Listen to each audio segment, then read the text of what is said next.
Please be seated.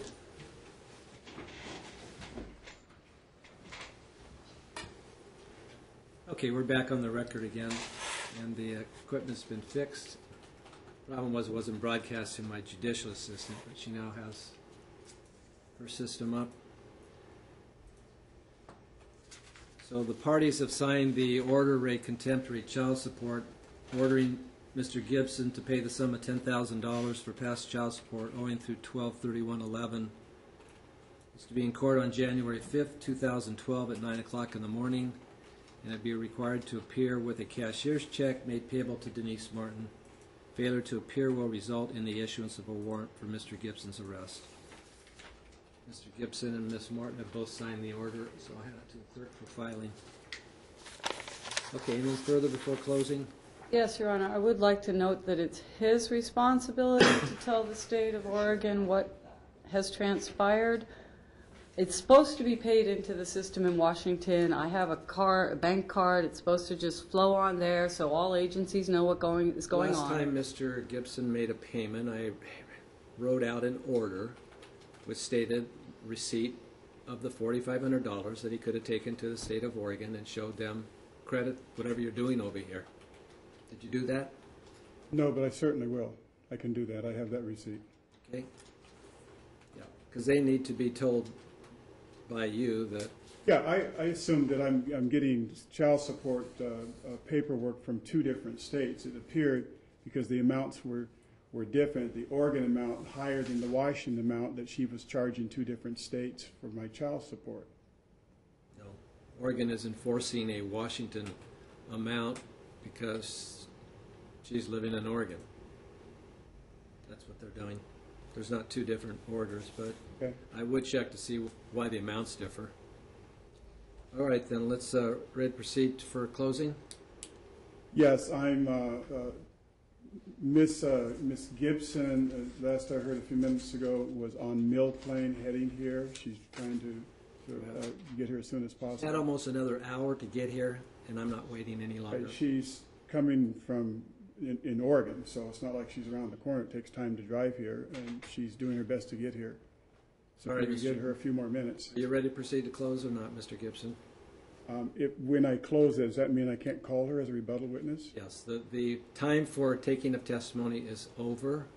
We're now proceeding to closing argument. You may close if you wish to. If you don't wish to close, Ms. Martin will close.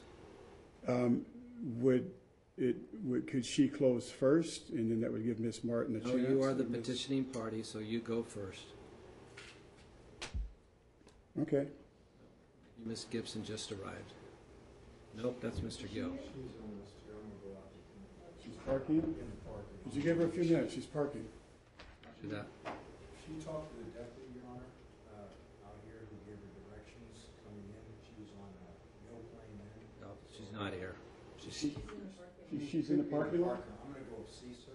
1 second.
Your Honor, she is here. She's going through security right now. All right, thank you.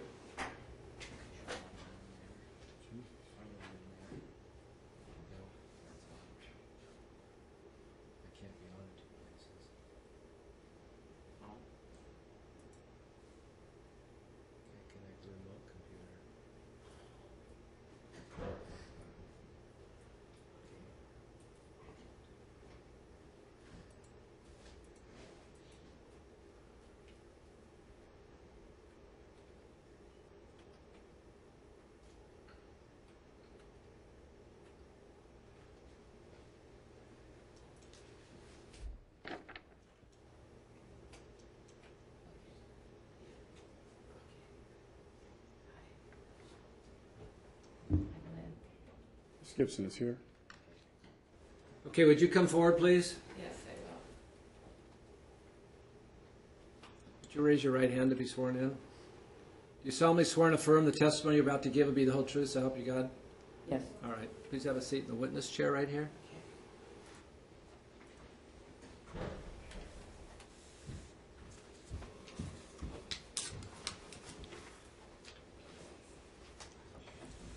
Okay, would you state your name for me? Lynn Gibson.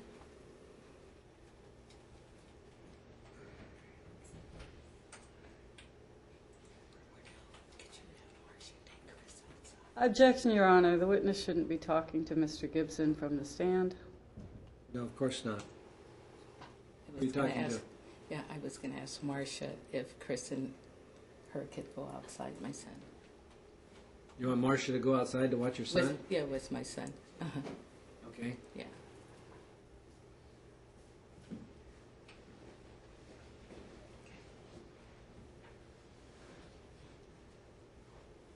All right, your witness. First of all, thank you, Lynn Gibson, for appearing here in court. And I recognize that you had to stop what you were doing and abruptly and drive all the way from Oregon to get here, and we appreciate you coming here. Do you know Denise Martin and Patrick McCaffrey? Yes, I do. And you've known Denise Martin for about how long? Oh, for several years. Okay. You're aware that Denise Martin and Wardell Gibson have a son together? Yes. And you know who he is? Yes, I do. And who is it? Ezekiel Gibson. It was there, to kind of give a little bit of background, I had testified here, you were not here, when I was asked a question regarding my marriage to you, and I answered that I did not know. Did you once file a divorce papers several years ago and have me served in California?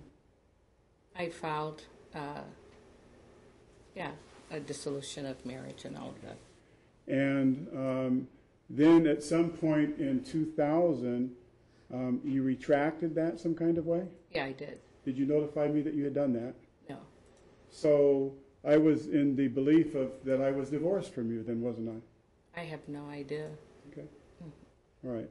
I just wanted to kind of clear that up, because when you say you don't know whether you're married or not, that kind of makes you look, because I really didn't know.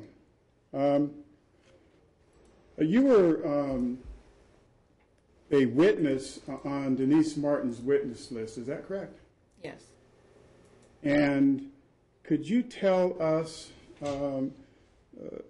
there was a testimony from Miss Martin that you had been threatened, and the insinuation was that you'd been threatened by me if you testified. Have you heard anything about that? No, I haven't. Okay. Were you threatened by me if you testified? No, that's not true. It's not true. Okay. You have been kind of as an intermediary between Ezekiel and I, since I can't see him. Is that correct? Yes. What I mean by that, what have you done as an intermediary? Have there been gifts, Christmas, birthdays? Yes. What I do is I take the gifts to Ezekiel and to Denise, and whatever else is needed throughout the year. Christmas, birthday, or if he needs clothing for school. So it's been testimony here that I haven't paid all of my child support, but I have provided him for Christmas and birthdays. Yes, and for clothing for school. And clothing for school and those kinds of things. So shoes. Yes. And you've taken those to him. Is that your testimony? Yes. Okay. What, $50 worth of stuff or hundreds of dollars worth of stuff? Hundreds of dollars. Hundreds of dollars? Sure. Okay.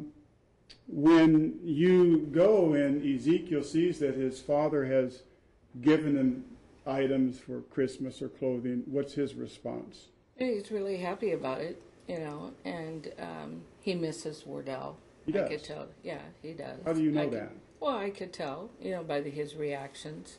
And I remember Denise calling me one time and telling me that there was a meltdown that Ezekiel was going through, and she said that he misses Wardell, and we discussed it, and those are things that he's going through right now, and he does miss his dad.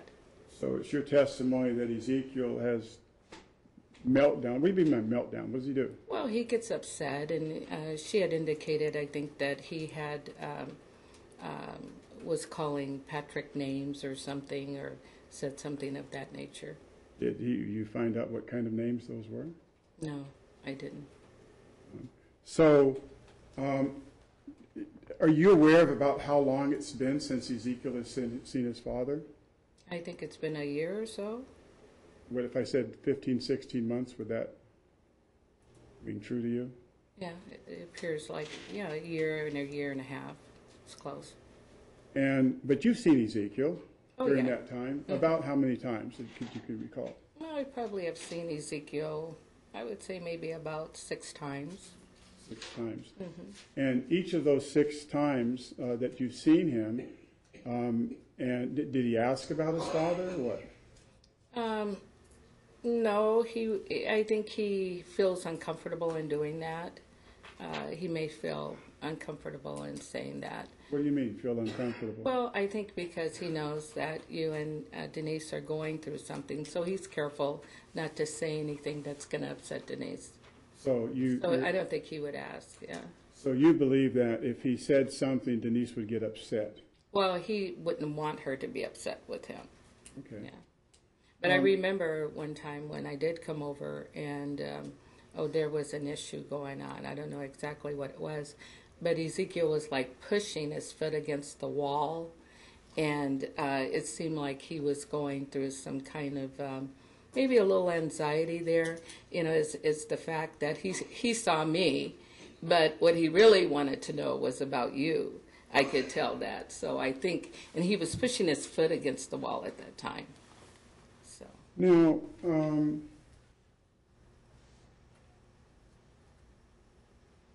did you have a conversation with Denise, either on the phone or in person, regarding you becoming a witness in this trial?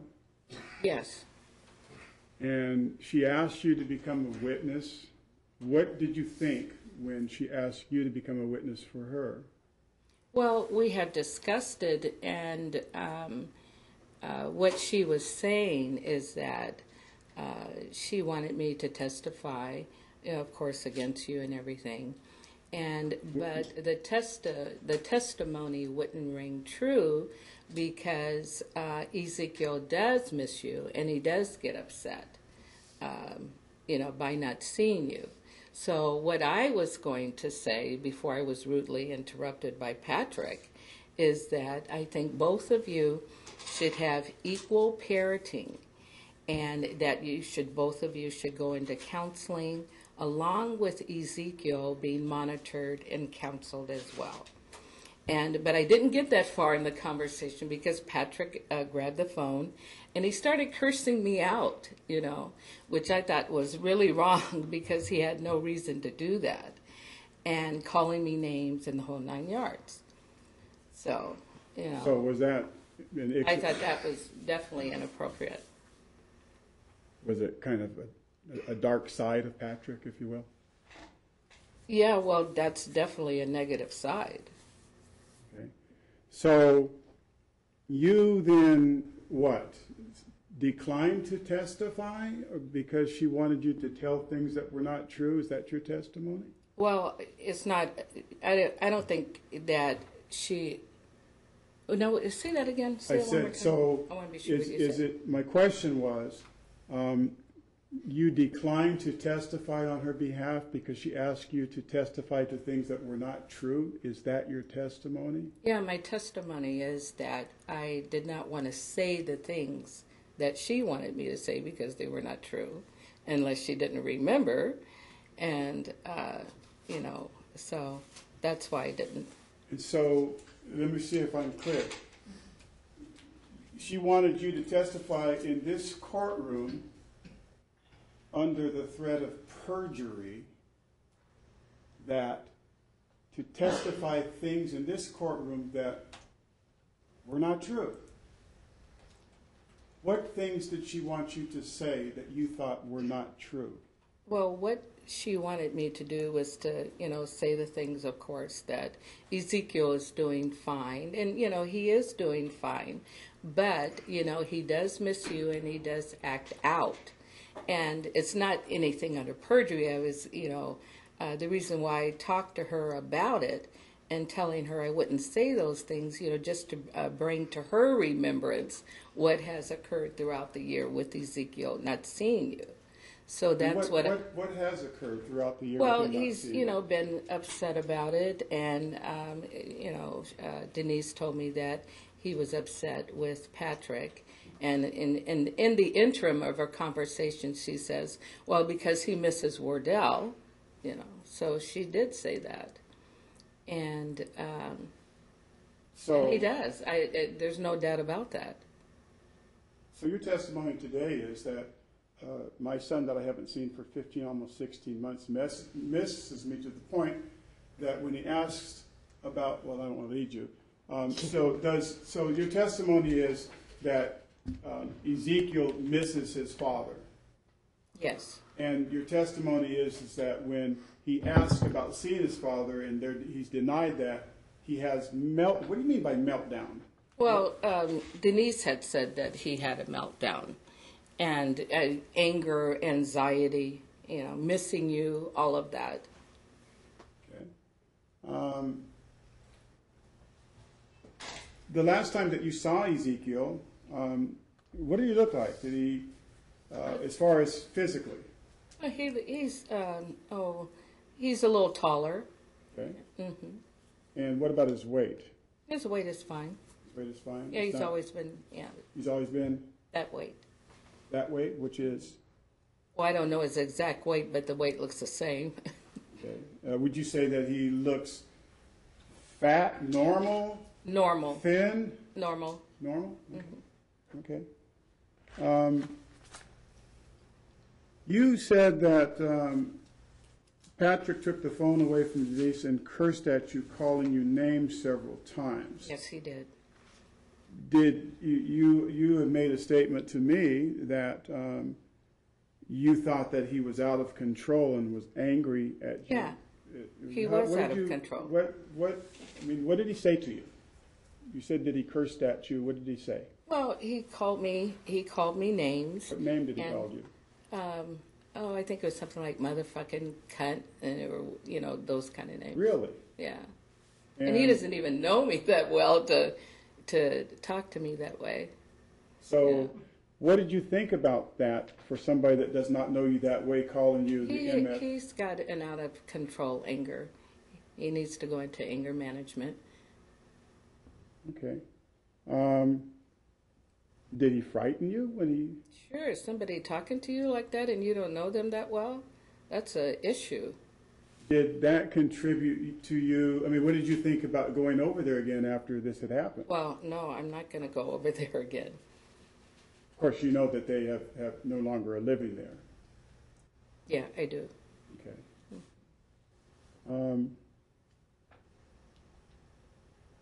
So it's your testimony that this person, for no good reason, simply because they wanted you to lie in court, Patrick, in a fit of rage, took the phone and called you a motherfucking cunt? I got it the first time. Thank you. I'm not going to say that Denise wanted me to lie in court. I don't think she remembered the issue with Ezekiel when he had the meltdown and the things that he had said. No, she did not say she wanted me to lie in court. Okay. When during the first trial back in the 7th, 8th, and 9th of November, when you appeared to testify, Were you surprised that she did not call you? No. Why were you not surprised? Well, because, she remembered what happened with Patrick. I think she was really embarrassed by it, and she knew that that was going to be an issue. Since that time, Miss Martin has sent you a number of emails. Is that correct? Yeah, there were a couple of emails that was sent to me. Excuse me, since what time? Could we get clear on? Yes, since the, let me rephrase the question. In the last 30 days, Yes. have you received emails from Denise Martin? Yes, I have. How many? 3. 3 emails. Could you kind of paraphrase, if you can, because I know that you don't have the email in front of you, although I have it right here, what the first email had to do with? I can't exactly remember which ones is. Yeah. Would it help if I refreshed you? Because here's Yeah. the email right here. Yeah, or if you can give it to me, I'll see what this is. No, that's not legally, procedurally possible. Okay.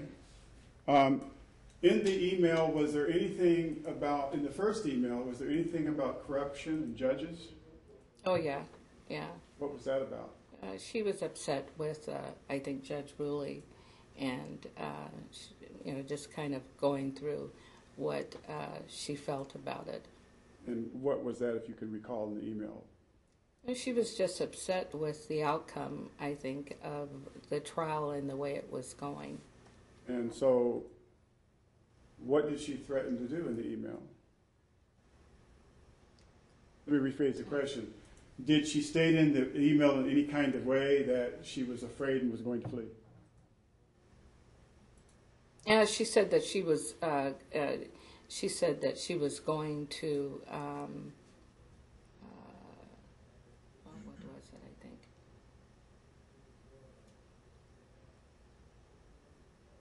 Yeah, she did. I remember she did say that she was going to go to another place. She couldn't stay at the place where she was at. I think that's what it was. Was there any, in that email or any conversation that you had with her, was she fleeing because of anything that I had said or done? I don't think she was fleeing because of something you said. Was there some conversations about, some information about different police agencies in a couple of different states? Oh, yeah, she did mention something like that. What did she say? She said something about the police and that she couldn't stay there. She was going somewhere else. Okay. Subsequent to that, there was another email that you got that has to do with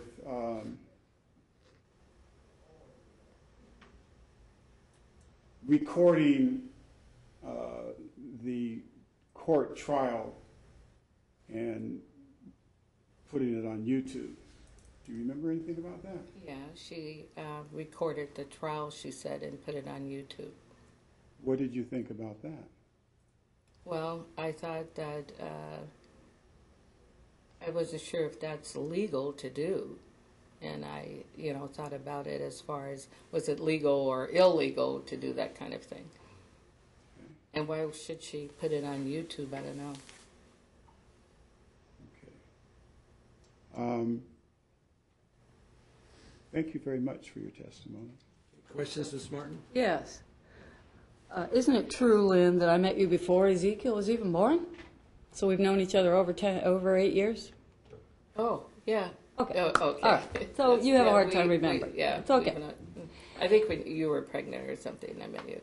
Way before that, but you've known me longer than Ezekiel's been alive. Can we get that as the true answer? Yeah, that's before he was born. Yeah. Excellent. Now, it was way back in, I think at least February, when I filed the witness list with your name on it. Yes. Way before all this nonsense in November, okay? Mm-hmm. What was it you agreed to testify to at that time? Do you recall? I did approach you. You did agree to be on my witness list. Yes. Yes, you Yeah, did. what I was going to testify to is that Wardell and yourself, you should both go into counseling. And that was the main thing, because there's communication problems. And I thought that by going into counseling, that would resolve a lot of different issues that you two are having. So your testimony is that I was going to willingly bring you in here to tell the judge that I too needed counseling because I'm as far off as him. Is that your testimony? This is what my testimony was going to be. Isn't it true that you agreed to be on my witness list to testify to how well Ezekiel has been doing the last year? Is that not true, Lynn? Ezekiel is doing well to a certain degree. He could do well and miss his dad, and also Nobody said otherwise.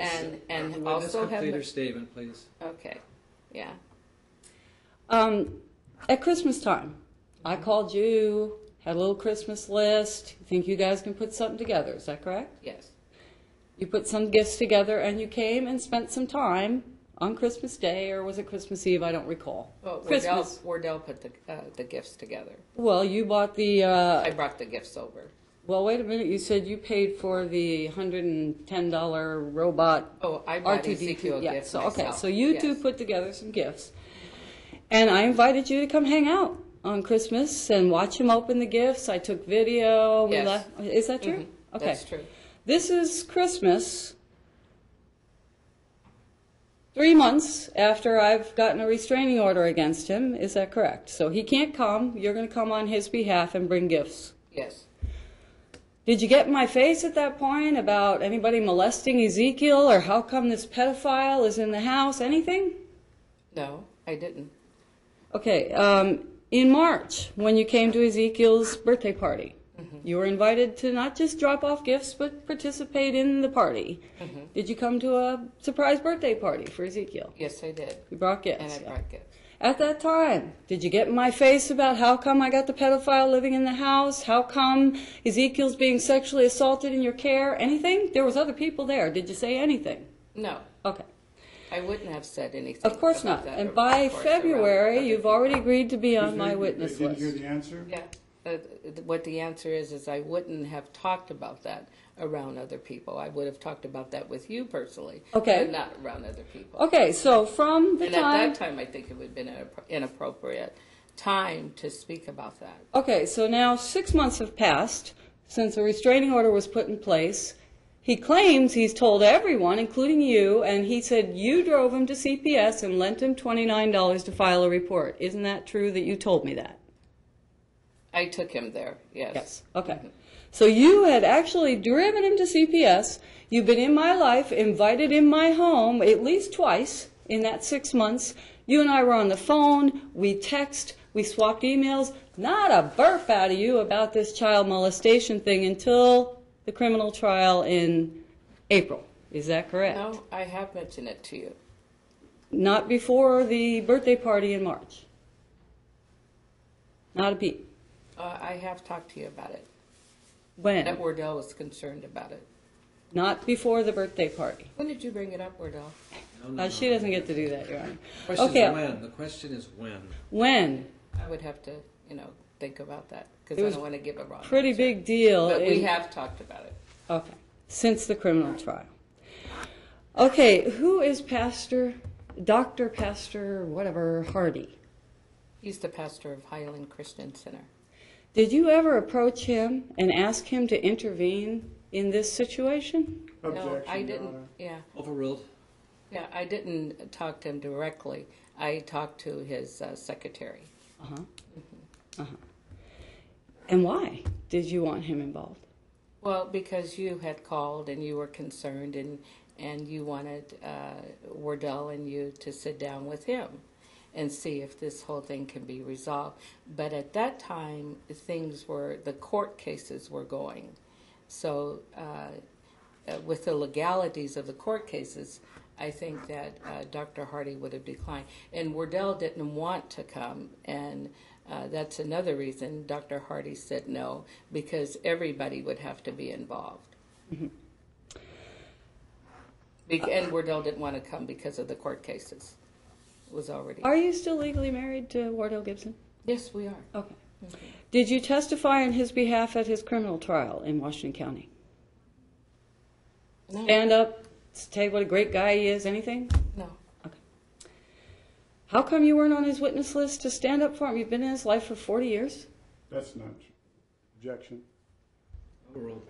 How come you, as his wife, as a person who has intimate knowledge of me, him, Ezekiel, why didn't you volunteer to testify on his behalf? He never did ask me.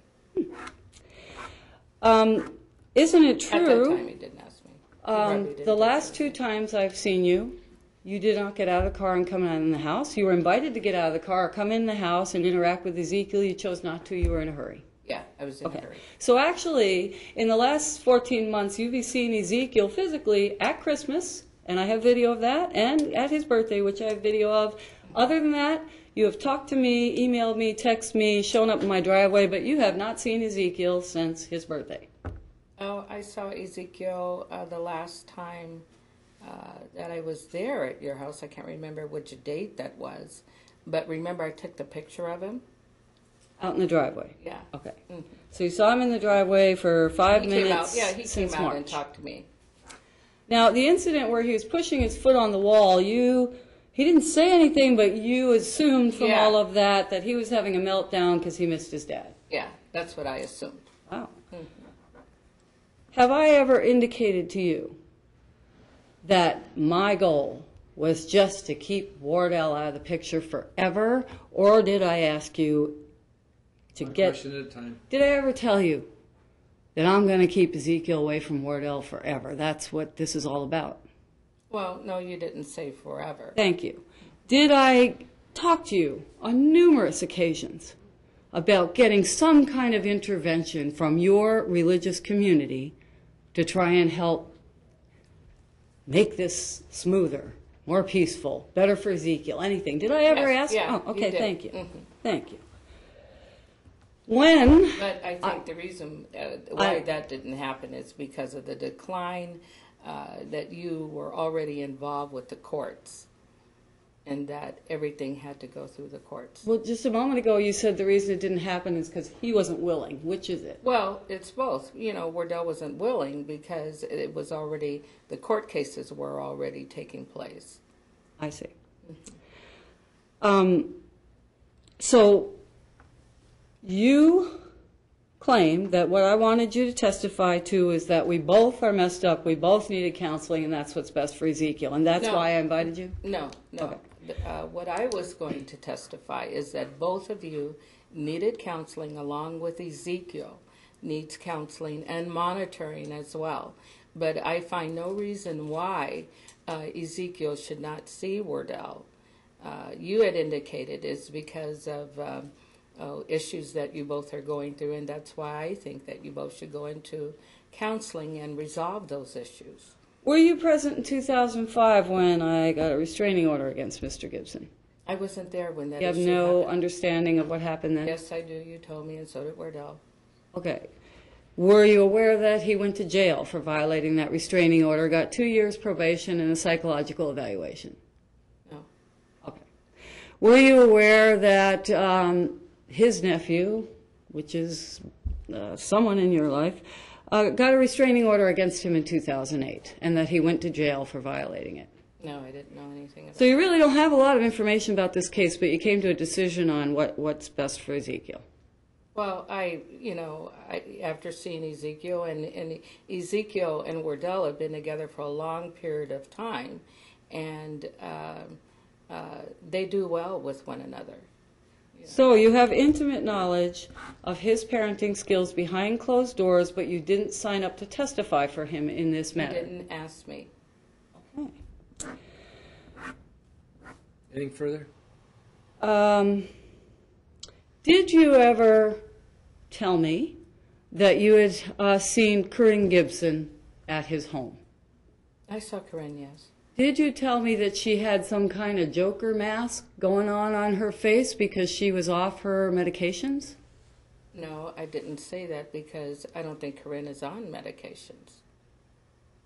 Do you know what Corinne went to prison for? I didn't even know Corinne went to prison. Okay. Oh, yeah, I did know that Corinne was in prison, but no, I don't know why she went to prison. And Oh, I think she got into some kind of accident, I think it was, yeah. so you didn't know why the family member living in the house went to prison, but you felt it was okay for her to be exposed to Ezekiel. I didn't know why she went to prison. You Well, just stated I think you it was did. some type of accident, I think it was. But it, that getting into an accident, whatever it was, to me wouldn't have warned against Ezekiel being there. He had been there all through those years, all that time. Actually, Ezekiel, I've always had custody. Mr. Gibson's only had every other weekend visitation for a long time. Well, that's why I'm saying. Would it help you to understand that Corinne went to prison because she was running from the police and chose to leave her Objection, baby Your in the Honor, This car? is not in testimony. It's not accurate. Sustained. So, on the night before the trial, when actually it was Friday, before the Monday trial, I called you, and you were still willing to testify, but I told you I didn't think I would need you until Tuesday morning. That's right. Okay. And then on Sunday night, when I called you to make sure you were good to go for Tuesday morning, you had apparently formed the opinion that Mr. McEachern was a pedophile who was molesting Ezekiel. What happened between Friday Okay, and Sunday? Hold on.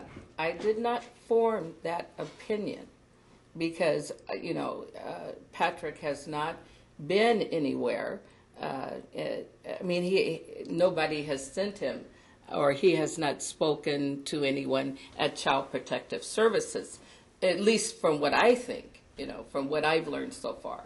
So I wouldn't have said he is a pedophile until proven that he is.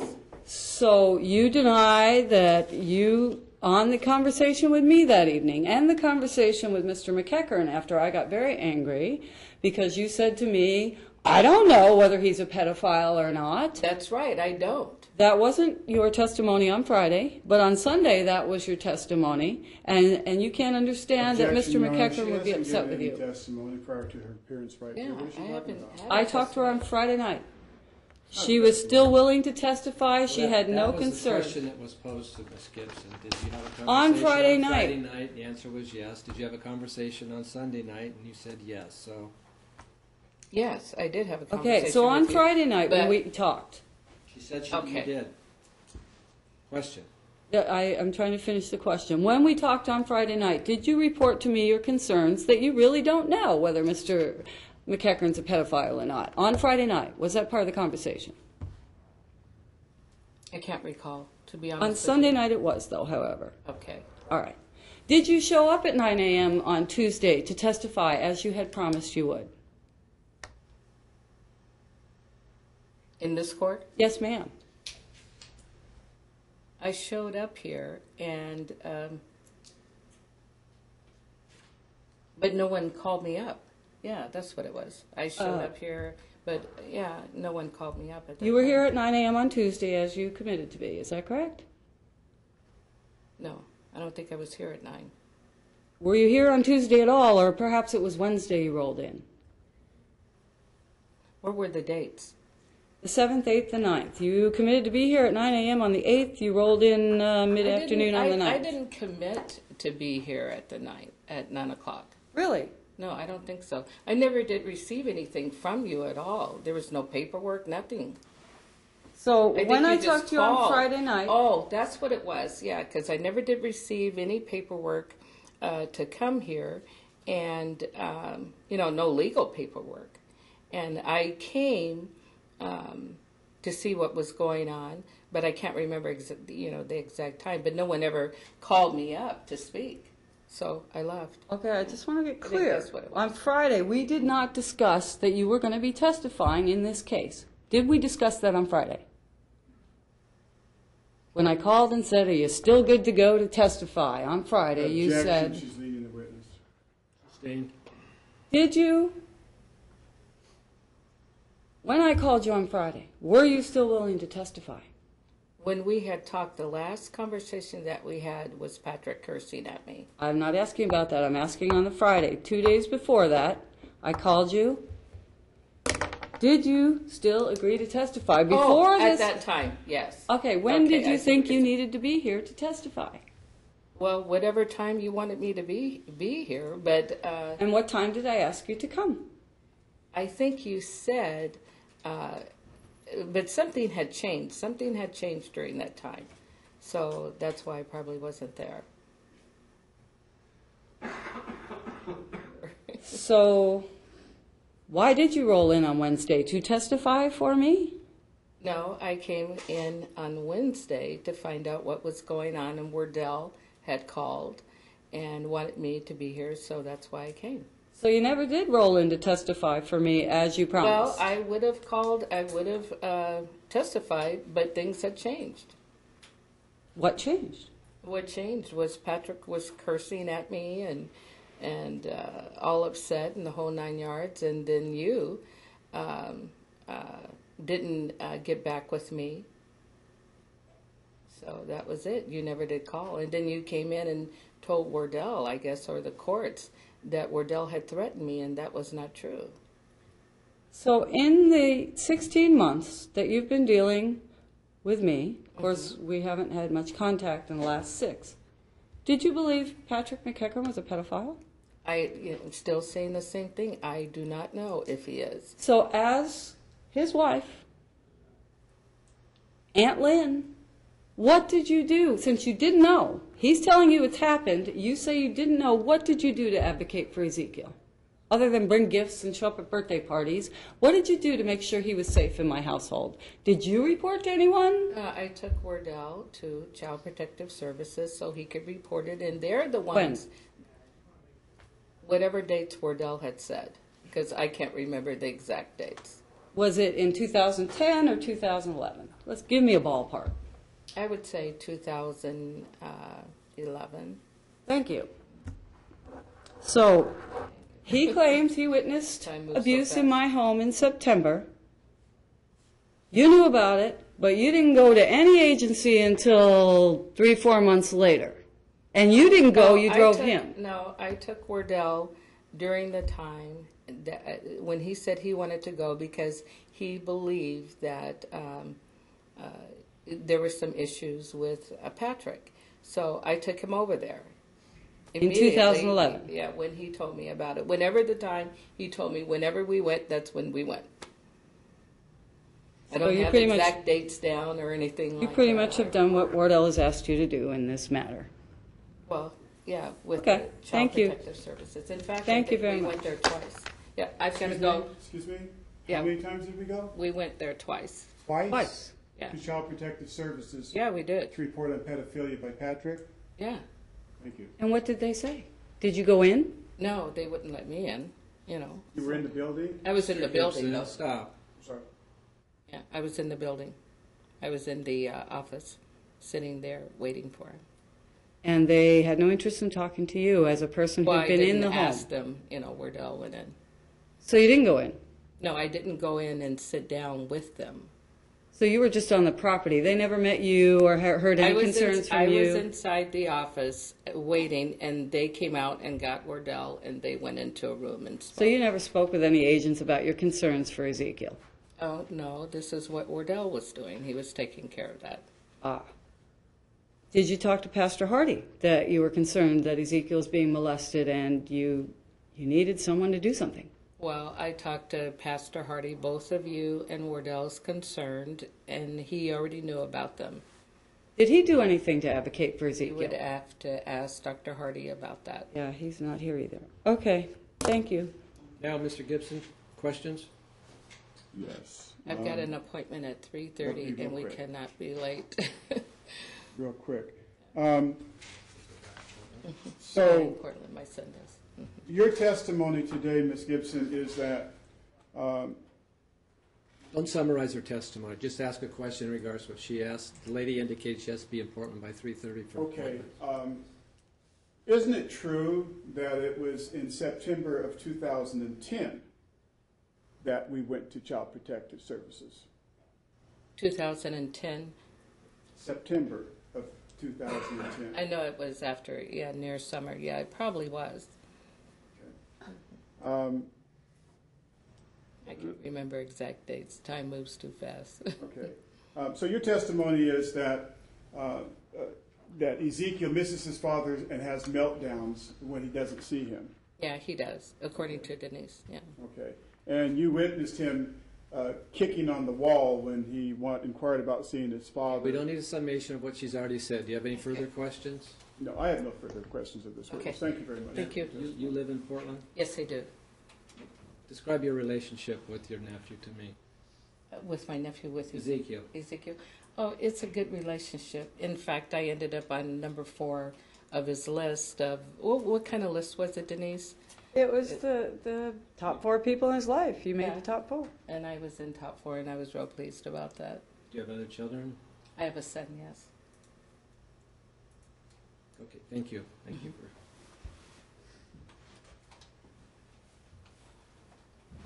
Okay, any other rebuttal witnesses, Mr. Gibson? Not at this time, Your Honor. Okay. Then let's have your closing, please. I'm sorry, I didn't wish you walked by. Sorry. Your closing? Oh, okay. Well, Your Honor,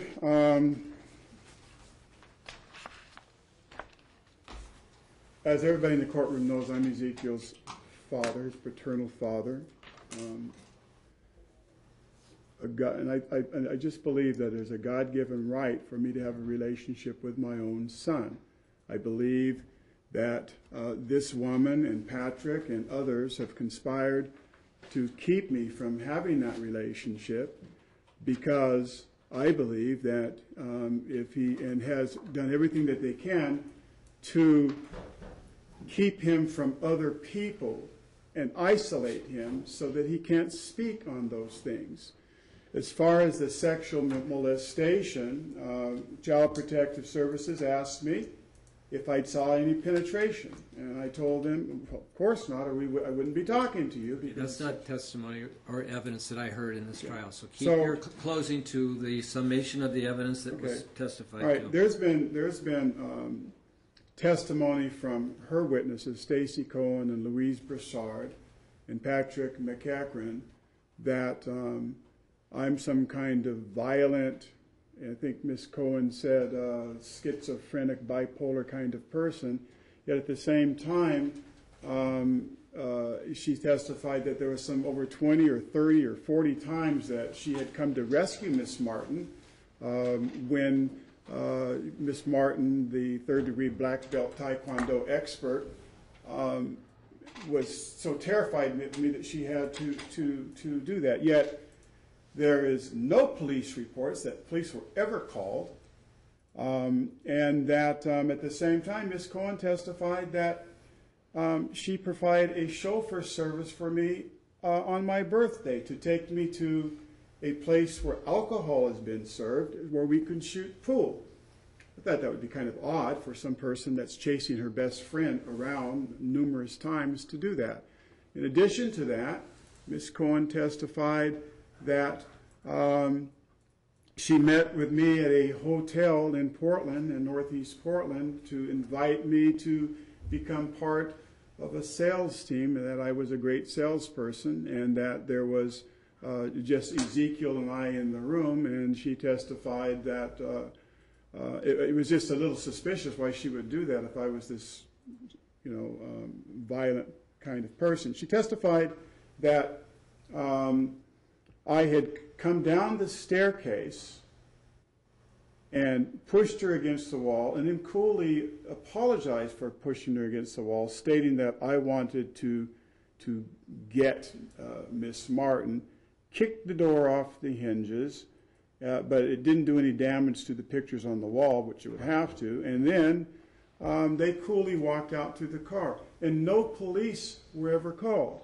Now, it seems to me, Your Honor, that Miss Martin, as she has displayed in this courtroom, when Mr. Gill was approached by Mr. McEachran in the hallway, and Mr. McEachran... None of that's on this record, is it? Okay, well, None of that's part of this trial, Mr. Gibson. It's on the record that you had him removed from the courtroom. Move on, please. And that she decided that she was in fear for her life, and then went to several police agencies in Portland and Vancouver and FBI and all these kinds of things, I guess to make you a criminal as a corrupt judge. You know, this has been going on for year after year after year. She has these psychotic, grandiose, kind of bizarre thoughts that everybody is attacking her. Everybody is corrupt, and the police are corrupt, the FBI, the courtroom. I'm some kind of person that does all these things.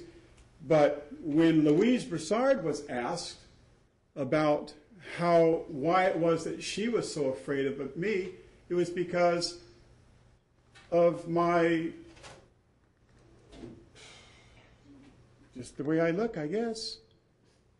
And when I asked her, was there any evidence, had she ever saw anything that I had done that was abusive to Miss Martin, it was only what Miss Martin had said to her.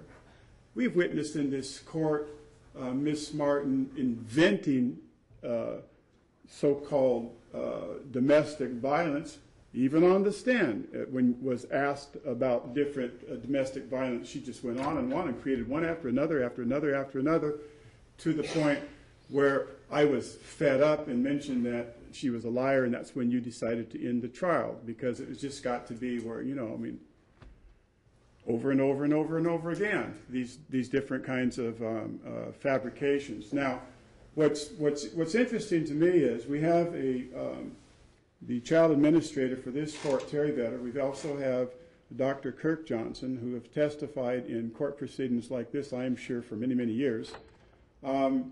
Both have testified that Miss Martin has some mental issues, that she has had treatment for these mental issues, but she hasn't had any lately, and that her behavior was pronounced as manic, psychotic, and that if she would be in a florid episode, that she could be dangerous to Ezekiel.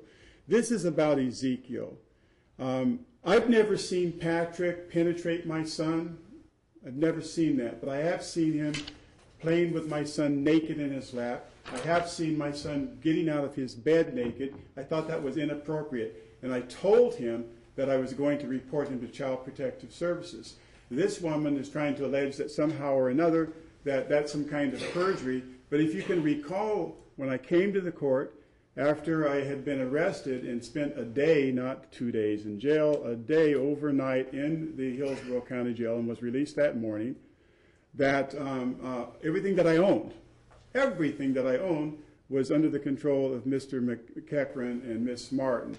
And I came to this courtroom, and you issued an order that would give me opportunity to get my car off the property and to get my belongings. And I did that.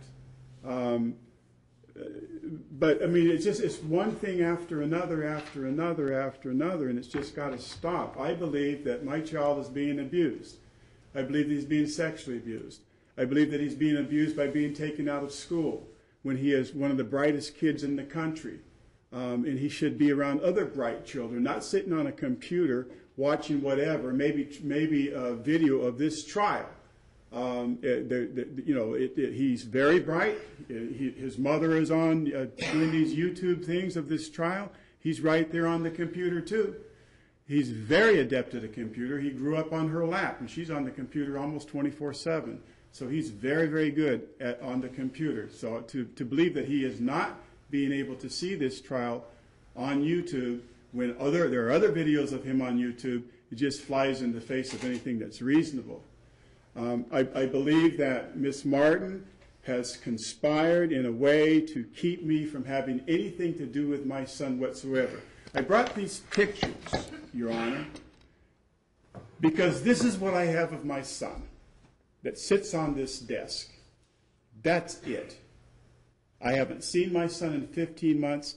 For what reason, I still don't get, other than the fact that they're doing some things out on that property that they don't have anymore, but I've been doing some things that aren't appropriate.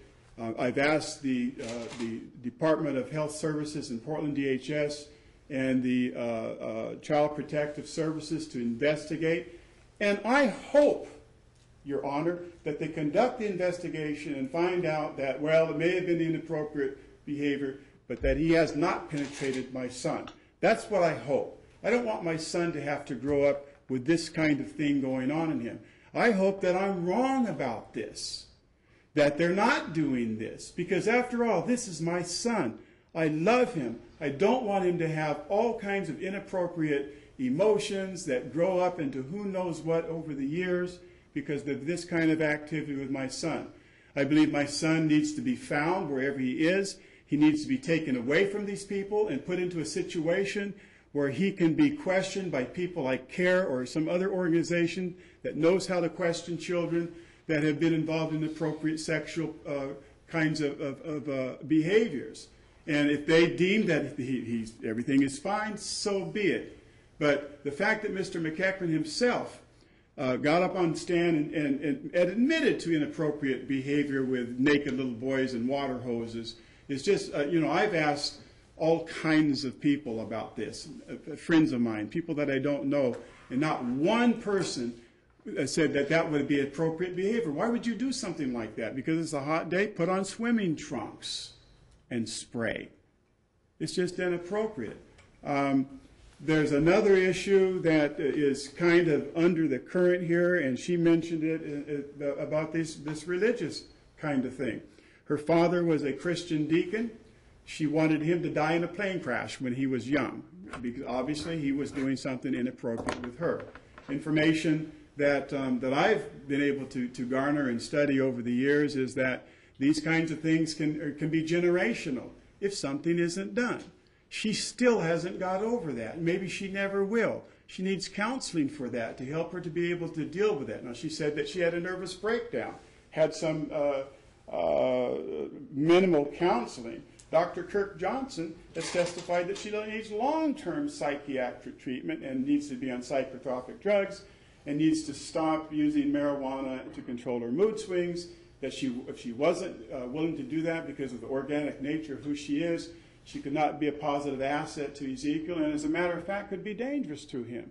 I think that the danger is then such a gifted child as Ezekiel being separated from everybody else, from all of his peers, other children, except for selected one or two children that they choose to have him with. And for a child as bright as my son, he needs to, in my view, needs to be in a situation where there's a diversity of different kinds of people, all of them wanting to be educationally stimulated by having the contact with other people, not on a computer 4 hours a day because she feels that he's being bullied because she shows up at the school and dominates the classroom, and he's pooping his pants, and kids are teaching him or teasing him because he's going in his pants. And there's his mother over there, and they're calling him who knows what kinds of names. So, if she doesn't want to take any responsibility for any of that, all she wants to do is blame everything on me. My child is having meltdowns. She lied on the stand about him not having any meltdowns and that he's been just perfectly fine for the last 15 months. Anybody, even on the planet Mars, would know that that's not true. But this is what her story has been. And if she's lied about that, as Miss Gibson has uncovered her untruths, she's lied about virtually everything. You can't believe anything that she says. She's continues to go on and on about domestic violence. What domestic violence? There hasn't been any domestic violence perpetrated on her by me. There certainly has been a lot of it with Patrick on her, and it's been documented. And even Miss Gibson just stated that, he was totally inappropriate with her, somebody that she knows very, very casually. For him to speak to her like that is the fear I have. Because when we were in the trial, when he attacked me, and then he wants to allege that he said in this courtroom that I attacked him with my face, that's outrageous, ridiculous. I'm not going to do that. Not with my face. That's not going to happen. If that's narcissistic, so be it. But I'm not going to do that. So, but he had a meltdown then because and she didn't have a way of appropriately dealing with it, and that's when I stepped in, and that's when I was attacked. That's when I was stomped on by this maniac. That's when I went up to try to find my child. This guy was in the way, stomping me on the staircase, keeping me from getting to my child, who was calling for me. So, knowing how things go, I finally made my way outside to where they were, and I told him, look, the police are coming, and when people that look like you and me in this area come, bad things can happen. So I'm going to sit out here and just wait for them. I don't want to be shot in the back. So, and here he testified too, he's on the front porch talking about liar, liar, liar, when I'm trying to get Jordan, who testified in this trial, to come and get me. And this is what's going on. They fabricated a story about a hammer that never, some kind of wooden hammer that never ever, I never really understood where they were going with that, but that's what they did. She was supposed to produce a witness from the Washington County Sheriff's Department that she said would testify as to me threatening to kill Mr. McEachran, when in fact it was Mr. McEachran that threatened me. Threatened to have his so-called drug people in Florida from a Columbia cartel to have me taken care of. I took his threat serious. After all, he has admitted he testified that he has been a cocaine dealer. Testified that he supplies her with marijuana. He just doesn't sell it to her. Testified that he does know people in Florida from that cocaine situation. Miss Martin has testified that she's a dangerous woman. You heard her herself say that. They threatened to kill me. I went into hiding. I came into this courtroom and said to you that I didn't mind if you knew where I was, but I didn't want them to know where I was because they threatened to kill me, and I took it serious, and I went into hiding. Yes, I did, and I would do it again. But now that it's all open, if something happens to me, guess who's going to be blamed? So I'm depending on my friends here in the courtroom and everybody who has heard this testimony that knows what's really going on. If something happens to me, well, something happens to me. But I didn't, because of that threat, I still went to Child Protective Services 3 times in person. Twice Lynn Gibson took me, once Arliss Phones, who was outraged by what was going on, outraged by what she saw out at their Tualatin home, outraged that this woman had put pornographic material, of which you have on file in my Bible, that are just, I'm a deacon at my church. And to think that I would place pornographic material in a holy Bible is so offensive and so outrageous. But then when you look at her video about liar, liar, Christians on fire, and having these rituals in this garden with naked autistic children that may be 21 by age but 9-year-old in their mind, it's outrageous. Having lost a baby after being deliberately putting herself in a situation where she can be beat up by police so that she can get this, President Clinton's attention by having an autistic child in the middle of Western Avenue in Beaverton so that he might see it on television and invite her to have a conference with her. These are the kinds of grandiose, kinds of bizarre, kinds of mental health kinds of things that Dr. Kirk Johnson testified that she's capable of doing.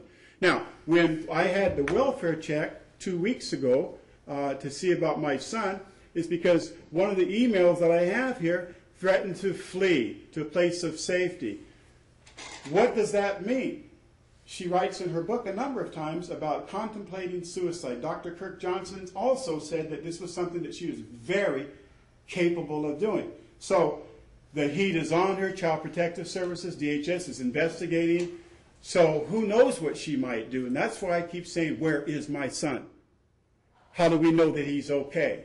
How do we know? Nobody knows, just based on what she says. Well, she's been in this courtroom for 4 days with one untruth, one lie, one perjurious testimony after another, and have the audacity, after she perjured herself in the Oregon trial, when she said that Patrick was this kumbaya, wonderful, nice guy for 19 years and wouldn't pull the wings off of a butterfly, then it was brought out in her book that he had this dark side and had attacked her repeatedly in fits of rage that he can't really remember. He testified that he had an accident, and he just very conveniently can't remember the decadent and horrible and dark and violent things that he does. And for have this court to try to believe that he doesn't act out in that violence when he's done it everywhere else, including with this lady that was on the stand right here, to think that when my son is upset, when he can't see his father, when he can't talk to his father for a year and a half, when all we do when we're together is have fun and go places and buy things and do things together and go to football games and all these kinds of things. The Oregon Ducks almost won the national championship, which I'm an alumni, and I couldn't take my kid to a game because of this woman and her friend. It's just outrageous. She seems to believe that the African American part of Ezekiel should be hidden, should be wiped out off the face of the earth. No contact with his father, no contact with the exception of Lynn, who graciously, when I asked her, because she kind of helped to get some things to Ezekiel, because regardless of what this court rules, my son will grow up knowing that his father was there for him and fought for him and bought him things. So I'm asking the court to do a couple of things here. You know, unlike Miss Martin, I understand that children need both parents to have a healthy relationship. She seems to think that she's the only parent, and this abusive, dark character that's red-faced here in the courtroom is the other one. Well, you know, I'm his father. I think I know something about being a boy. I was Boy of the Year for Boys Clubs of America, third runner-up to the nation to meet with the president. I think I know something about being a little boy and what that takes. I think I understand something about raising a male child, and not in a way in which his sexuality can be compromised if what I believe is going on is true. I didn't see the penetration. I'm not saying that. But I saw other things, and that lead me to believe this is inappropriate behavior. Mr. McEachran himself said he was involved in inappropriate behavior when he said that Louise Broussard's grandson, and I didn't even know about that. I didn't know that they were both on a naked trampoline. I didn't know that, but he volunteered it. That yes, well, she said about a year and a half ago that was inappropriate, when she lied and perjured herself in testimony that said that the first time that she'd ever heard of anything that had to do with any kind of sexual thing was right before the trial. When she was caught in that lie, she then remembered that, yes, it was brought up in the Oregon trial, April 6th and April 7th. Now he gets on the stand and says over a year and a half ago, she told him that this was inappropriate behavior. When I asked her about was she going to talk to her grandson about it, she basically tried to dodge that question and throw it back on me, saying, considering the source. When she knew then she was lying, when he said that a year and a half ago, she warned him that this was inappropriate behavior. But at that time, she's working for Washington County. She should have reported that, but she didn't do it. She didn't do it because she's got some kind of fear of me because I'm a black big man, and that's the bottom line. And I just think it's just incredible. I could be a felon in prison for murder, serving time, and I get visitation from my son. And I haven't no visitation with my son. I haven't seen my son in 15 or 16 months, and it's just outrageous. And if I appear to be a little bit angry, this is my little boy. Long before this court proceeding is over and forgotten and done with, he'll know who his father is, that his father has something to offer him, unlike these people that want him to have nothing to do with his father or his father's family whatsoever, unless I get some kind of anger management. I'm supposed to not be angry when I suspect that my little boy's been raped by this. I can't even say it. It's incredible. I'm asking the court to look at what's going on here. Why can't I have custody of my son and put him back into school? I've moved into a 5-bedroom home that's 2.5 blocks from Hayhurst Elementary School that has accelerated programs for gifted children. I've been there. I've talked to teachers and principals and counselors. I moved in that neighborhood for the express a purpose of having him in a neighborhood where the school is close, where he doesn't have to get up at 5 o'clock in the morning and take a school bus for an hour to get to school. Within 4 blocks of a park and recreation area, which is the Southwest Recreation Center, where there's swimming pools, there's weight rooms, there's arts and crafts. That park has a skateboard park that Ezekiel likes to play in, football fields, tennis, all the basketball courts. That's where he learned how to shoot basketball, and in an appropriate kind of way. So I've been robbed, and Ezekiel's been robbed of having a relationship with each other since he was a toddler.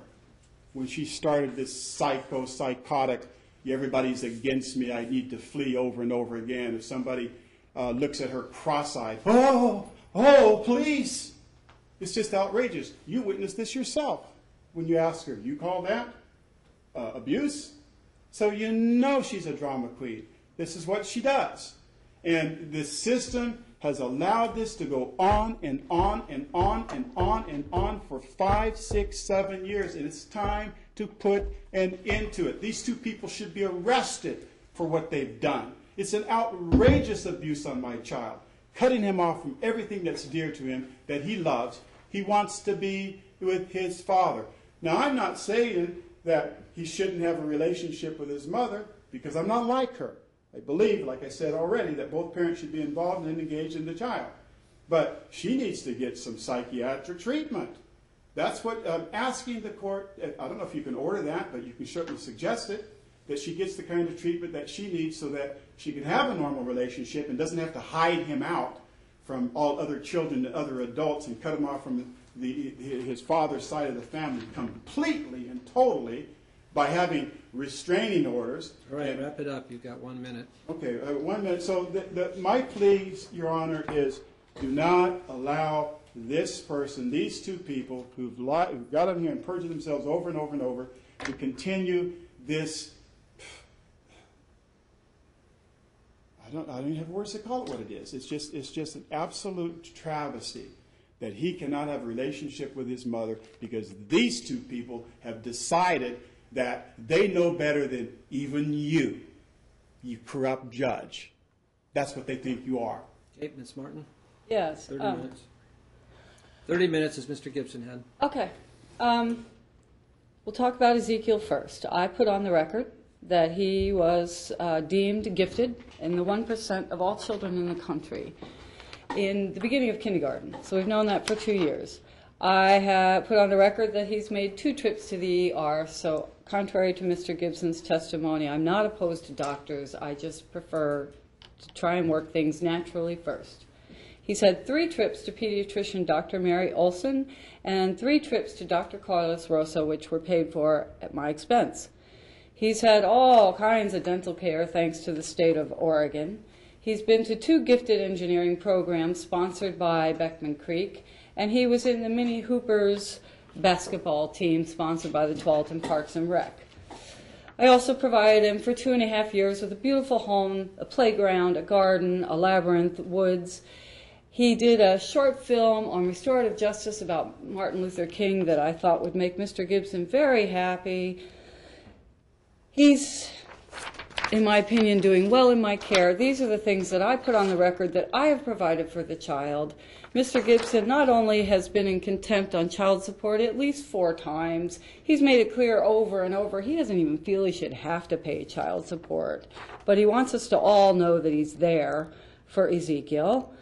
Ezekiel, at the moment, since he's so anxious to know, is with a black Christian family who I deem to be very appropriate and loving with the children that I watch them parent. He could have asked this court, this is his case, I'm just defending myself year after year, he could have asked this court to appoint a guardian ad litem. He could have asked this court to meet with Ezekiel. There's a number of things he could have done as a parent advocating for a child he believes has been battered and sexually abused. He didn't even give this information to you, the judge in charge of his life, between September, when he claims he witnessed naked boys crawling out of Mr. Gibson's bed, until after his criminal trial. Don't interrupt her, please. Don't interrupt. After his criminal trial in April, he had not said a word to you, the one judge who has the power to listen and to do something. He didn't include you in that information loop, even though he was here to talk about his stuff and his call. Witnesses. He brought Mr. Gill. Never met Mr. Gill. He's never met me. I don't know whether he's met Ezekiel. He was here to testify about incest survivors. And he claims he's all healed from his incest and he's great to go on parenting, but never having met me, he feels I'm too broken to be an appropriate parent. Then there was Jordan or Alicia or whatever her name is. I knew her for a week or two when she was homeless and living with us. And she left her child in my care, which she admitted to, didn't have any concerns. And she stated she had 3 careers going. Apparently she still has time to parent as a single parent, but she didn't think I was strict enough with Ezekiel. I was sparing the rod to spoil the child, but she hasn't seen Ezekiel in years. And then there was Arliss, who I met the day that they came to haul all his stuff off of the property, and she left her granddaughter in Mr. McEachern's care while she got busy with all his very important things, and then decided later that she was too afraid of Mr. McEachern and I to even call me. She was invited to bring Savannah back for play dates. She was invited to call me. She chose not to do any of those things after leaving her grandchild in Mr. McEachern's care, because all of a sudden she's too afraid. On his witness list was Gerald Sr., his brother. He didn't choose to have him come and advocate. Taryn, who had put in an affidavit that It's she not was... relevant as to who he didn't call. Summations for testifying people that were called. Okay. He didn't call intimate family members. He called people I hardly know. I called 3 witnesses that have known me longer than I've known him. Each one of them has lived in the home with me as I parented Ezekiel. Each one of them has had their own violent, frightening encounters with Mr. Gibson and testify that there were police actions, but as per usual, he was on the sidewalk waiting to tell his story to the police. So I coughed up people who have intimate information of how I parent behind closed doors with them in the house.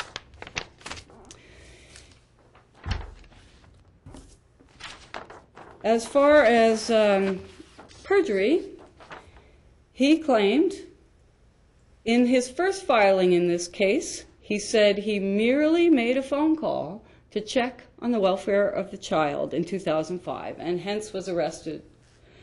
On the stand, he changed it to, I never made that phone call. Even though the police officer said he heard a male's voice that I identified as him, he said he never made the call. It was Kathy Reeves, but his restraining order did not allow him to have a third party threaten me anyway. But he's unclear. First, his filing said he called, on the witness stand, he said he did not, never. He said he was never ordered to take a mental health evaluation. I hammered him on this. He wants us to believe, apparently, that he just showed up and turned himself over to Dr. Johnson and I guess was going to pay for it.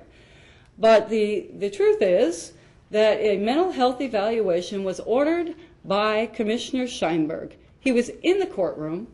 It's difficult to believe that he wouldn't remember it. I was in shackles, the mother of his child in shackles after spending the weekend in jail, and one would think he'd remember every moment of that delightful day in his life, but he did not remember being ordered. But somehow he did show up at Dr. Johnson's, and 4 days later, wahoo, we have a mental health evaluation. He didn't know if he was married. We're now clear that he's still married, but he didn't know. He claimed that he went to L.A. to promote me and my book, Eating My Way to Heaven, but he hadn't read it. But he's attacked me in 3 trials ever since for the contents of it. But he went all the way to California to promote me on something he had no knowledge of that he has found horrific ever since. In Washington County, as he shared with us, he told the jury that Ezekiel was being molested by Mr. McEachern. In this courtroom, Rowan was thrown in the mix, and now we had a second child who was running around naked, hanging on Mr. McEachran's lap, crawling out of his bed. This was the first that we had heard that Rowan was in the mix, so Rowan's mother zipped him off to CPS on November 10th. He said that he did not know why his niece, Corinne, had gone to prison, yet he had brought her into his home. After she left 4 years of Coffee Creek, he received her, not knowing what crime she had committed, exposed him to Ezekiel every visit, not knowing what crime she had committed. She put in an affidavit on what a swell parent he was, but she was not asked to come testify. His other two star witnesses were Mr. Vetter and Dr. Johnson. And Terry Vetter testified under oath, and I watched it twice to make sure I heard him right, that in his opinion, as a person who's had a bar card in Washington State for 23 years, it is not a crime to violate a restraining order. I don't think I need to read it to you. It's in bold print on several pages of the restraining order. I do have that it is a crime, it is a criminal offense, and you will be subject to arrest. Terry Vetter also testified that he looked at the 2005 restraining order. He looked at the police report, the consequent arrest, the mental health evaluation that indicated Mr. Gibson had type 2 narcissistic personality traits. He even alluded to the fact that he had read the judge's order, which talked about outbursts in the courtroom, which is why he decided Mr. Gibson needed some anger management. But he also indicated he looked at the OGIM file and the restraining order of 2008 that he also went to jail for, and Mr. Vetter saw no evidence in Mr. Gibson's background to support my contention that I run out the door because it's a very violent, scary, abusive situation.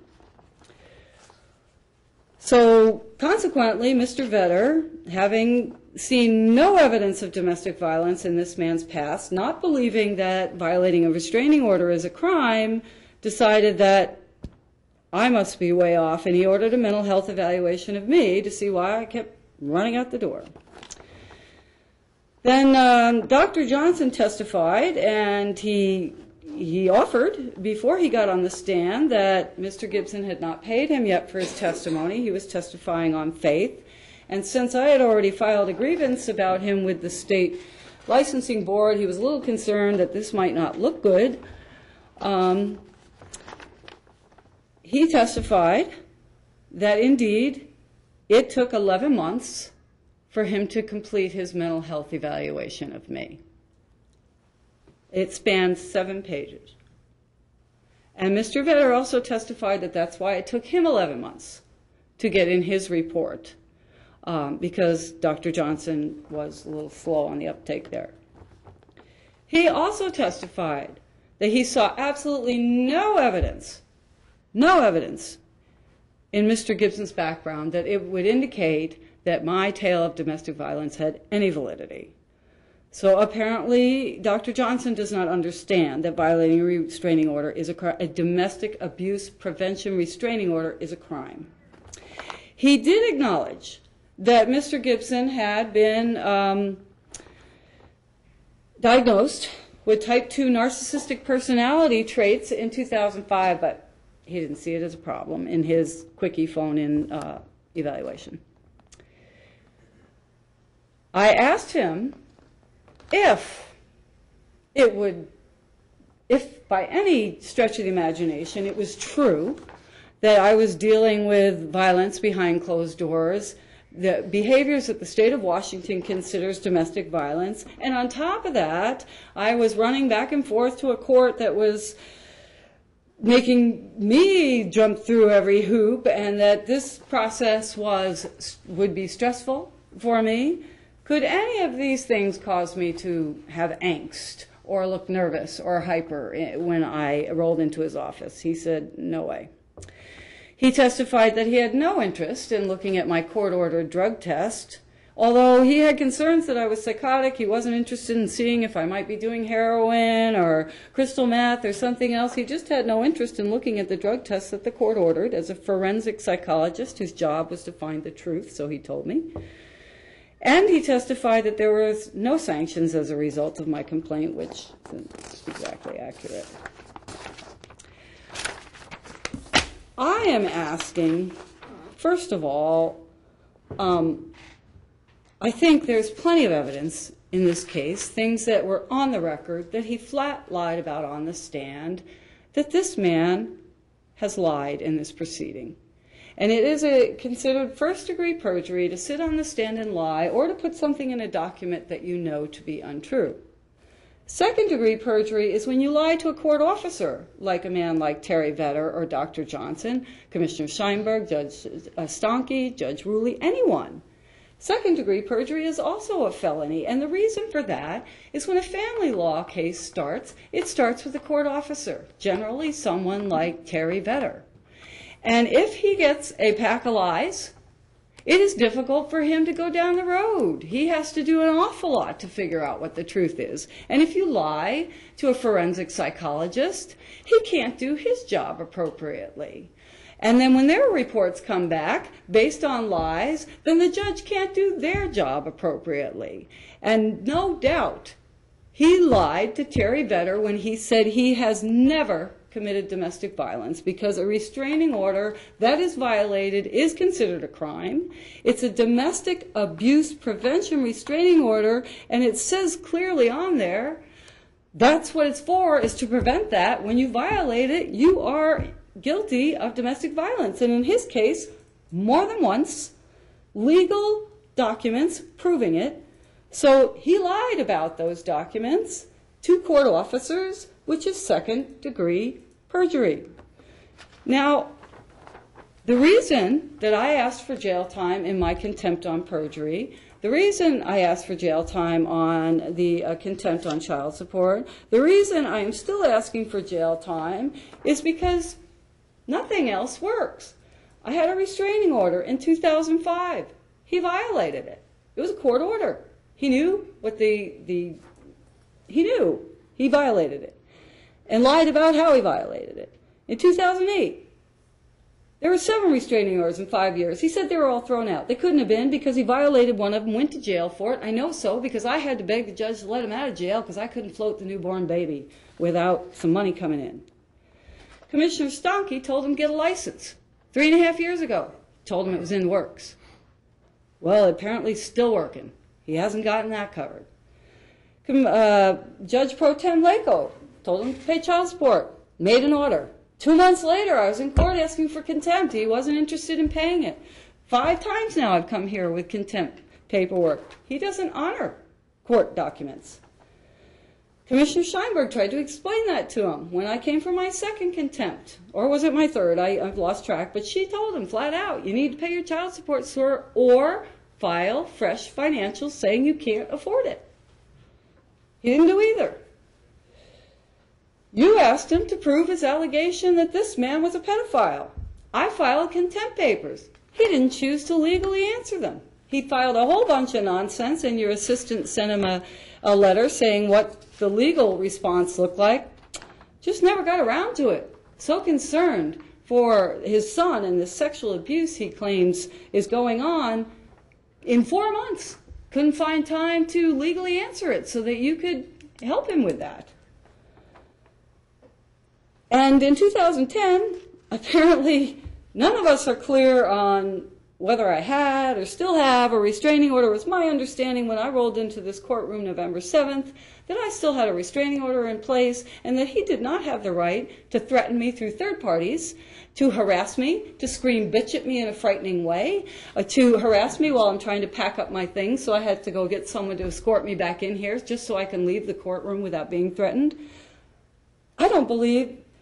When half the law enforcement in Washington said, I'm sorry, honey, your restraining order ran out October 15th, I said, okay, well, whatever then. I'd still like to file a police report. I shouldn't be harassed and threatened in a courthouse.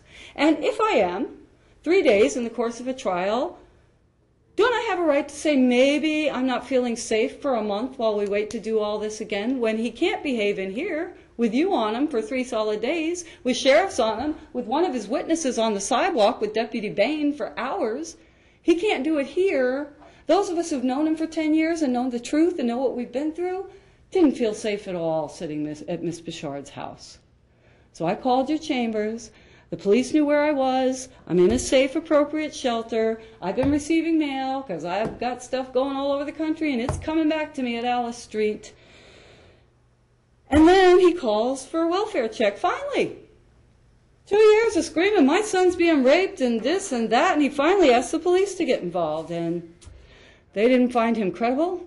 And when they roughed up Mr. McEachern at 11:30 at night, and he came out very appropriate and answered all their questions and told them what was going on and where I was, they called me and supported me in what I was doing. And I'm very, very thankful for the Portland Police. We've done 4 rounds since I left here. They've been perfect every time. The Portland FBI was right on. But yeah, I've had a very strange experience trying to get clear on what is true about a restraining order. Either way, it says it is a crime to violate one, and he's been to jail for it twice. I think that is legal, appropriate evidence that my story makes way more sense than his, than Mr. Gibson's. Legal, appropriate, on the record, courts, police agents, and why Mr. Vedder doesn't understand that law, I don't know. But he knew it happened, and Dr. Johnson didn't get the story or swallowed his and went, yeah, whatever, I don't need to look any further. Not appropriate.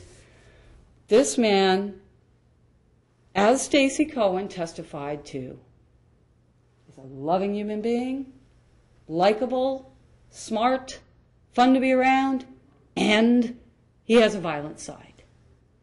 And he's good at working a police action.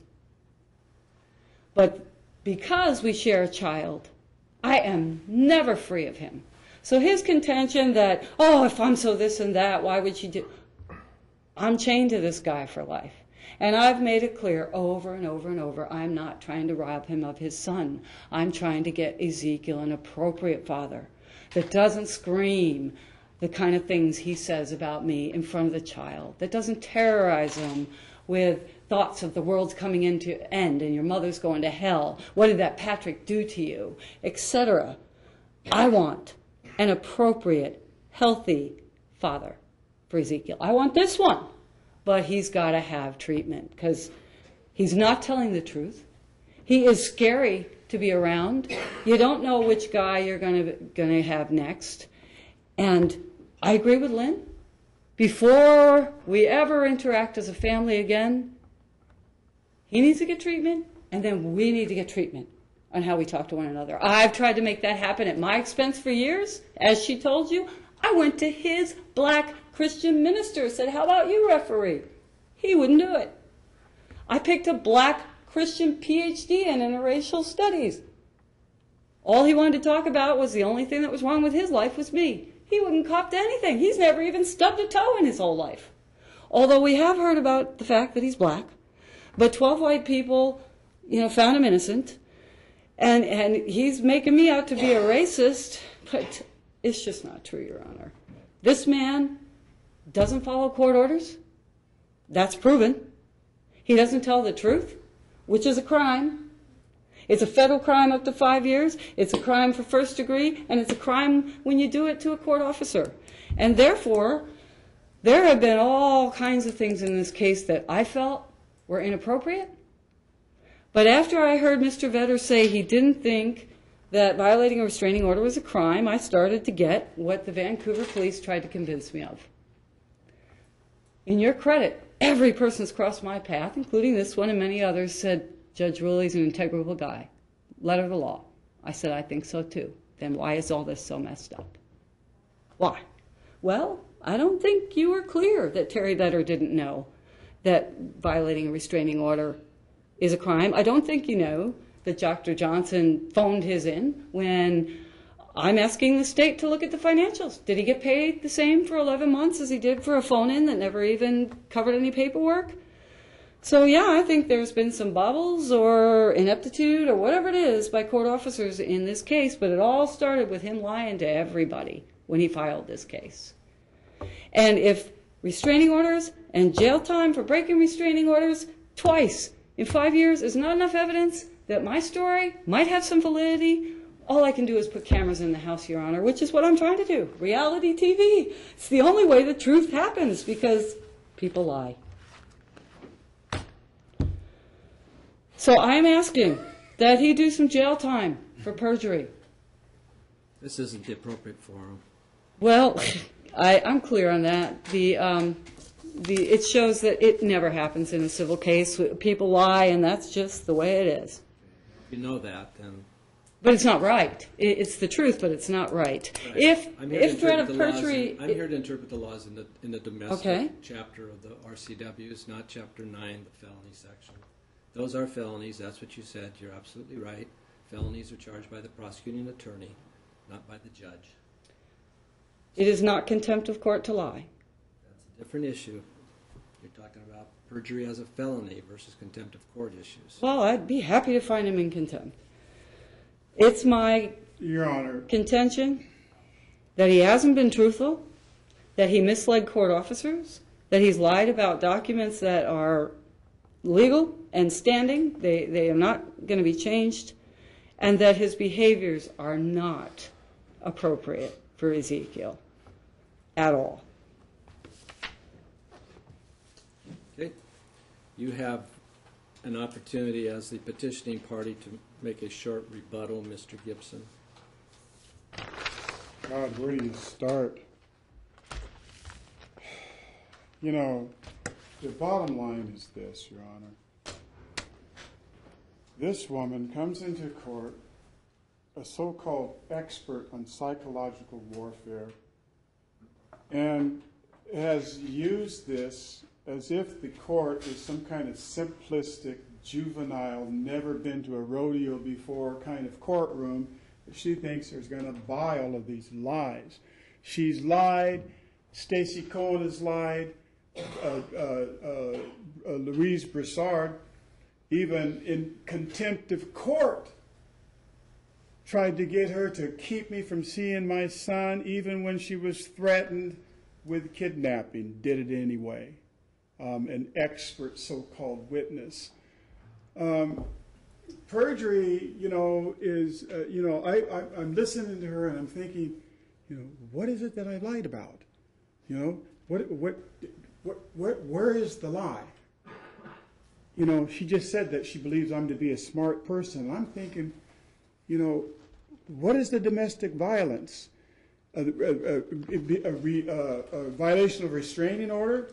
When I asked the intermediary person to contact her and to ask her, could I take my son to California to meet his aunt who he'd never seen on a weekend when I had a business trip in San Francisco. Oh, Bill, you can't do this. You're never here. You are testifying for him. You're being on his side. The only person you're now going to be able to deal with as an intermediary is this jerk. All right, Mr. Gibson, if you want to give me some factual rebuttal, I'll accept it. All right, I'm just saying that these violations of restraining order, sir, that was the violation of restraining order when I said to her that there's no power on earth that's going to keep me from having a relationship with my son, and I meant that.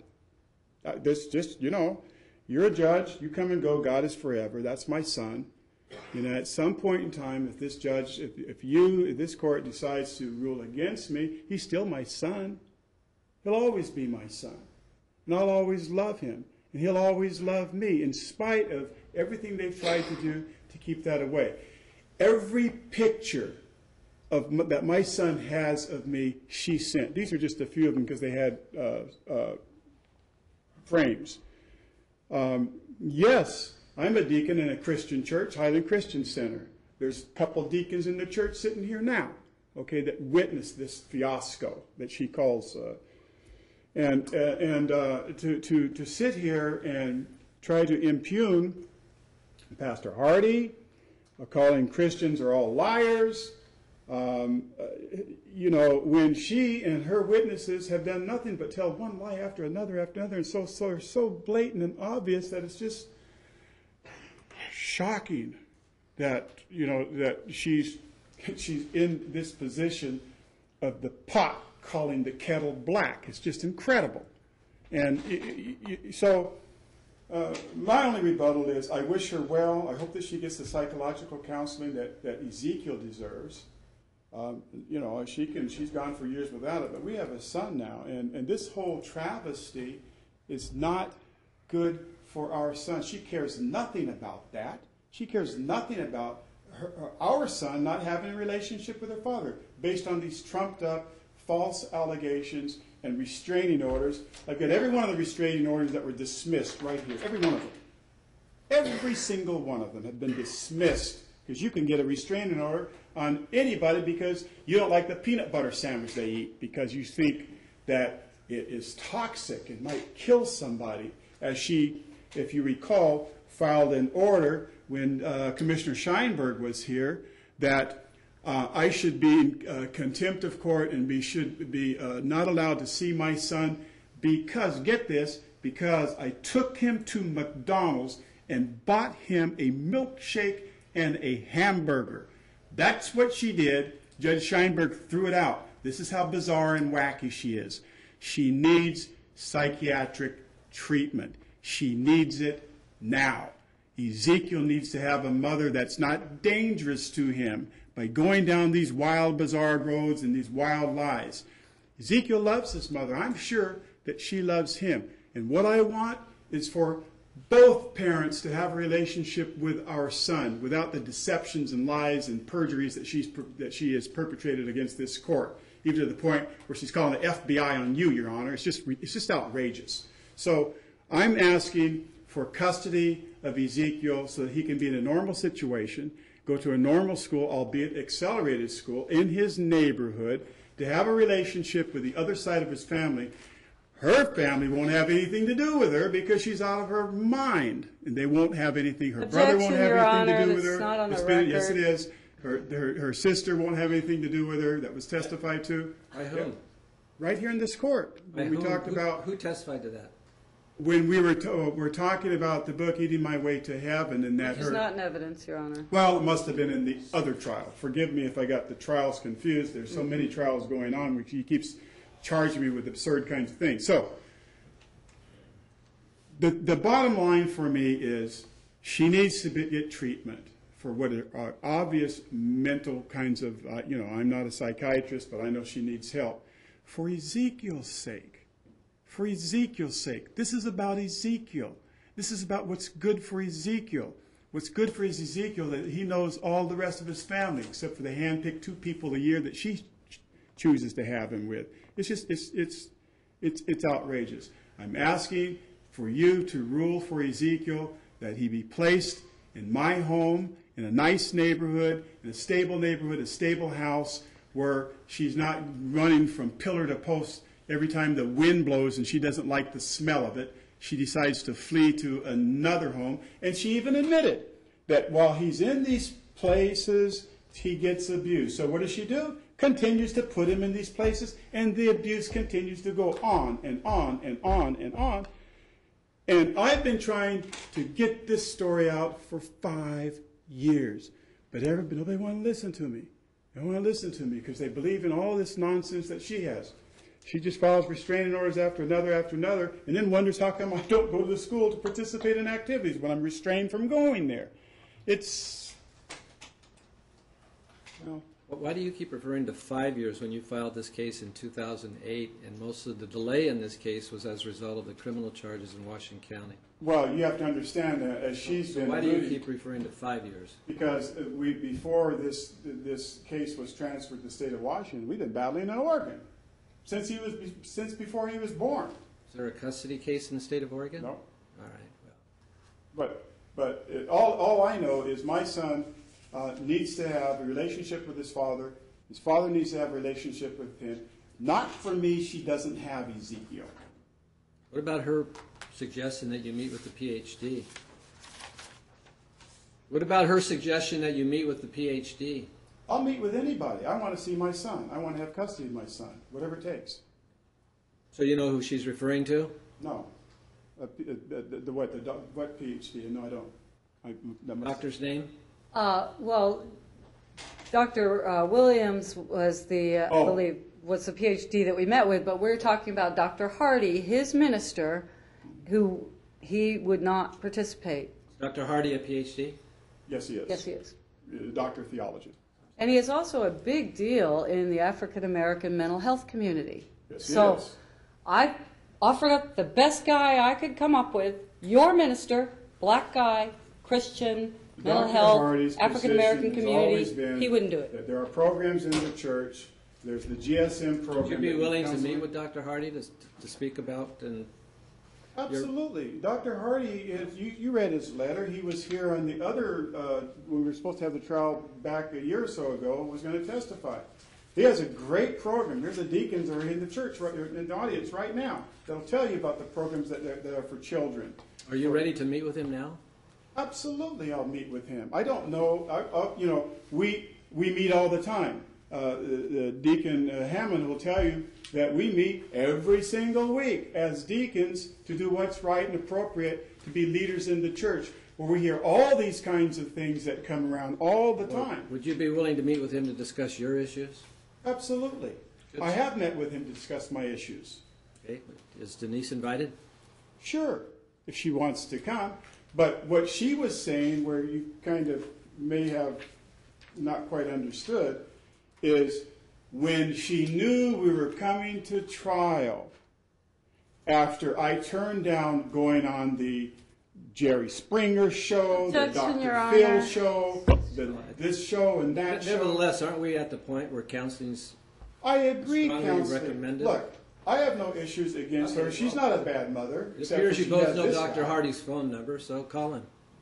You need that number? No, it's You for have you it? to call him, not me. Oh, I'll call him. He'd be more than happy.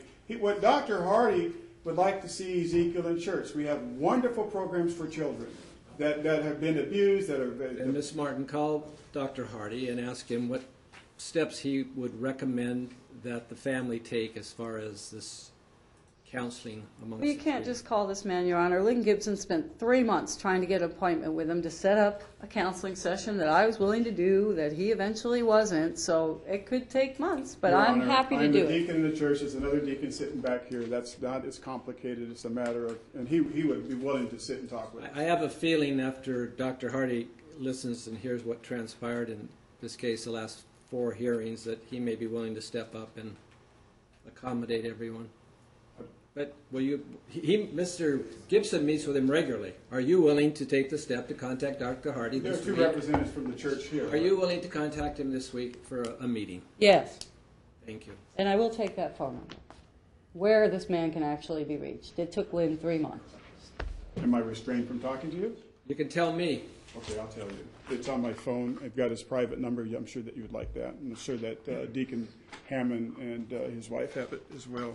Is it appropriate to give out his home number? There's a lady in the front. we can Mr. give- Gibson, there's a lady in the front row that wants either my attention or yours. I Your just, attention, if I may.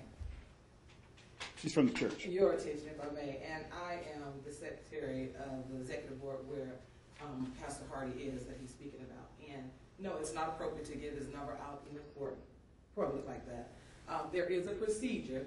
If she calls the church and she lets them know who she is and what the issue is, he sees Pastor Hardy on a regular basis every week, so he can let him know what's going on. That way they will know when they hear her name, this is serious, and he will deal with that. But not his, So all she has to do is call the church and you'll answer the phone. and she will have to give us some information. She can't just call and say, I need to speak with Pastor Hardy. She needs to say something to let them know what's going on. I can handle that. I just want to be real clear that I'm not enrolling in his programs or his Christian agenda. I'm willing to do counseling with Mr. Gibson. That's all I'm asking. Thank you. That's all I'm asking at this point.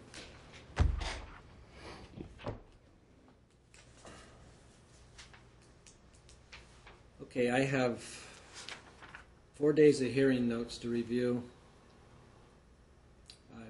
My goal is to get to this week. However, I have other trials, as you well know, scheduled. Yes, Your Honor. It depends when I'm going to be able to find the time now amongst my other trials and other responsibilities to render a decision. If you do not hear from Ms. Fish this week, she will be in touch with you. I believe she has everyone's phone number to let you know when I've made my decision. Thank you, Your Honor. I have a child to receive. Can I leave now? We're in recess. We're in recess or we're done for the day? We're done. Thank you, Your Honor.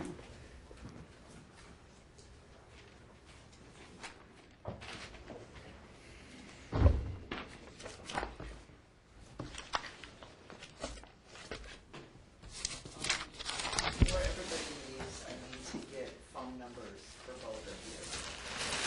503. Quicker than me, just say.